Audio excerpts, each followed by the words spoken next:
दोस्तों, हम अक्सर सुनते हैं या विज्ञापनों में देखते हैं कि म्यूचुअल फंड सही है, म्यूचुअल फंड सही है। मगर कौन सा म्यूचुअल फंड सही है?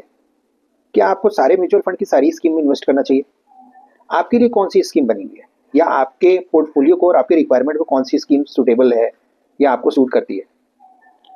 सेबी में लगभग 40 एएमसी रजिस्टर्ड है। जो म्यूचुअल फंड की कंपनीज हैं एएमसी, वो लगभग 40 एएमसी रजिस्टर्ड है। और अगर मैं म्यूचुअल फंड की सारी कैटेगरी की मैं बात करूं तो लगभग 4 main category, equity, debt, hybrid और कैटेगरी कमोडिटी को अगर अपन में अगर डिवाइड कर दें तो उनके 10 से 15 अलग अलग प्रकार के फंड्स हैं। और सभी फंड में लगभग 10 से 15 स्कीम्स हैं। इस हिसाब से अगर आप देखें तो लगभग 40,000 से ज्यादा स्कीम्स हैं म्यूचुअल फंड की जो मार्केट में।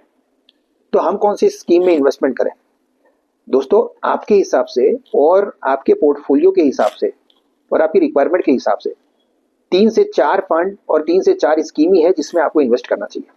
तो आपको ये फाइंड आउट करना है कि वो 3 से 4 स्कीम कौन सी है।